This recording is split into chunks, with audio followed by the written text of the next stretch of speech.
Good morning, I'm Taylor Wilson, and today is Saturday, July 26th, 2025. This is USA Today's The Excerpt. Today, Trump's trip to Scotland, plus who's the man tapped to oversee higher education? And let's talk about tarantula mating. President Donald Trump arrived in Scotland yesterday for both Gulf and bilateral talks that could yield a trade deal with the European Union. On Trump's docket include meetings with British Prime Minister Keir Starmer and European Commission President Ursula von der Leyen. Trump's visit to Scotland comes as recent surveys show that 70% of Scots hold an unfavorable opinion of him. Reasons are multifaceted, but include tensions over Gulf resort investments and what some locals see as bullying efforts by Trump to buy their land. Others say he's failed to deliver on his promises to bring thousands of jobs to the area. Those old wounds are being reopened as Trump returns to Scotland for this 4-day visit. You can read more with a link in today's show notes. The Trump administration says it will return the remaining more than $5 billion in funding that it previously withheld from public schools for nearly a month. The federal government froze the money on June 30th to allow for the White House's Office of Management and Budget to review. The news comes as we're learning more about the person President Trump next wants to oversee higher education. I spoke with USA Today investigative reporter Chris Kintana for more on that. Chris, thanks for joining me. Thank you so much for having me. So just starting here, who is Nicholas Kent and what's his background? Yeah, so Nicholas Kent is a guy who is familiar to people who've been covering higher education, but maybe not so much to the wider world. I've actually spoken with him a couple of times in his capacity at a trade group, so he's kind of known in those policy circles, but now he's up to be the undersecretary for the education department, and he was previously in Governor Glenn Youngkin's office as a deputy secretary of education there. And what would this role as undersecretary actually entail? I've heard it described as essentially as the top government official overseeing higher education policy in the country. And so as part of that, he oversees the office that handles federal student aid as well. So when you think about students getting Pell Grants or student loans or, anything that they help pay for college, that is also within his purview. It's a big role, and it's one of the top positions at the education department. Well, Chris, Kent's nomination comes as the administration has sought to really shut down much of the Department of Education.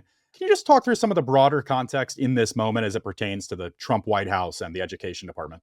We've seen the headlines, right? There have been mass reductions in force at the Education Department. There have been some legal cases about whether or not those could move forward. And so that is kind of the context there. We're dealing with an Education Department that has been smaller than it has been in ages. At the same time, the Trump administration is actually at odds with higher education more broadly. We've seen the headlines about Harvard and Columbia and the University of Pennsylvania, but it's also across the higher ed landscape. Like we're limiting the number of international students that can come in, which has effects on higher education.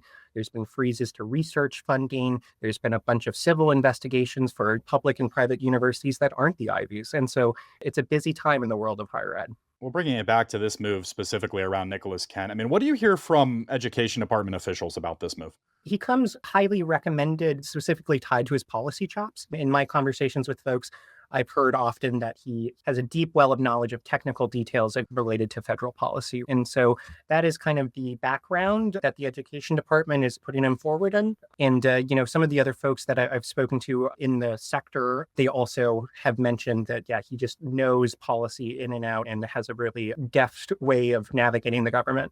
And how about higher education advocacy groups, Chris? How do they approach him in kind of this moment?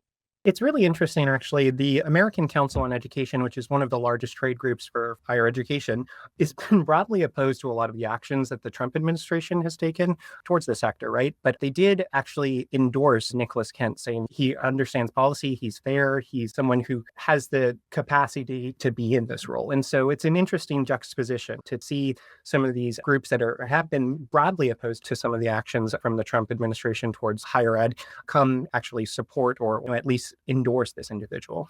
Well, who are the critics and what are they concerned about? The critics are folks focused on student access. I think one of the concerns that folks have raised is that there wasn't like a public hearing for Mr. Kent in the same way that the previous undersecretary, James Cavall, had. And so there are some questions about the fact that Kent worked for this company called Education Affiliates, and it is a company that paid $13 million to the federal government to settle accusations that it had gamed the student financial aid system. And so folks are asking, well, what role did he have in that? The company said that he was not, the company education affiliate said Kent wasn't involved with the settlement or the allegations, but there are folks who say that may be true, but there's value in having people do an open hearing under oath, right? And so I think that's some of the concerns that people have brought forward. Critics have also raised concerns about the fact that Kent worked for this trade group for for-profit colleges for quite a while and, had advocated against regulations for that sector. And so some of the questions people have raised are, will he be neutral as this figure who's overseeing higher ed? Well, Chris, in terms of what's next, I guess this is now in the Senate's hands, correct? Correct, yes. So he has moved through the Senate Help Committee, and this is still waiting on a full Senate confirmation. And there's a sense that they will confirm him. Yeah, Republicans hold a majority in the Senate right now, and so it seems like his confirmation pretty likely. All right, great story on this. I really want the listeners to go click the link in today's show notes to get the full version. Chris Kintana is an investigative reporter with USA Today, writing about higher education oversight and ed tech companies. Thanks for the insight, Chris. Definitely. Thanks for having me. The Department of Justice is going state by state to scrutinize how officials manage their voter rolls and remove ineligible voters. The effort is so far focused on battleground states and follows President Trump's widely challenged executive order in March that sought to create new requirements to register to vote and backed a range of voting policies long supported by Republicans. In nearly identical letters to state election officials in Minnesota, Nevada, and Pennsylvania, the Department of Justice asked them to describe how they identify people who are felons, dead, non-residents, or non-citizens, and how they remove them from their voter lists. A letter to Arizona officials said the state should be requiring people who have driver's license numbers to register to vote using that number instead of the last 4 digits of their social security numbers. And the department sued Orange County, California, for not providing enough identifying information in response to a records request, among other moves. Several of the states in question have competitive elections in November 2026, when all seats in the House and 1/3 of the seats in the Senate are on the ballot. As the clock ticks down the final days of July, thermometers will climb across much of the eastern half of the U.S. Daily highs in the upper 90s to near 100 degrees are forecast to combine with humidity to create conditions where the feels-like temperatures could exceed 110 to 115 degrees, according to a forecast yesterday by Jennifer Tate at the National Weather Service Weather Prediction Center. That comes after last month was the 7th hottest June on record, according to data from the National Oceanic and Atmospheric Administration. Is this normal? It's always hot in North America this time of year, but as Max Holmes, president and CEO of the Woodwell Climate Research Center, told USA Today, heat waves are happening a lot more, with greater intensity, greater duration, and greater frequency. You can read more about that conversation with a link in today's show notes. Tarantula mating season is coming this fall. I spoke with USA Today national correspondent Elizabeth Weise for more on these misunderstood creatures. Thanks for hopping on, Beth. Happy to be here. All right, let's talk about tarantula mating. Another great story from you. How does all this work in the tarantula world? They're in a lot of states. They generally hide out, but when it's mating season, the boy tarantulas go out looking for the girl tarantulas, and they kind of are wandering around sniffing because they're looking for pheromones. And you can get, in some places, you can get kind of these hordes of baseball-sized tarantulas wandering through places, like campgrounds and hiking trails. Well, you mentioned the male tarantulas. We should say the reality of just existence for a male tarantula seems awful in a lot of ways. It's at least radically different than for a female one, right? Male tarantulas do not, well, I don't know. Maybe it's a great life to them. I don't know. The female tarantulas, they can live up to 25 years. They happily live in little burrows in the ground. They feed on insects going by and they're very happy. The males, once they're hatched, they create a burrow and they hunt and they get insects and grow and they molt. Maybe 1, 2, 3, maybe up to 5 or a few more years, they kind of slowly grow.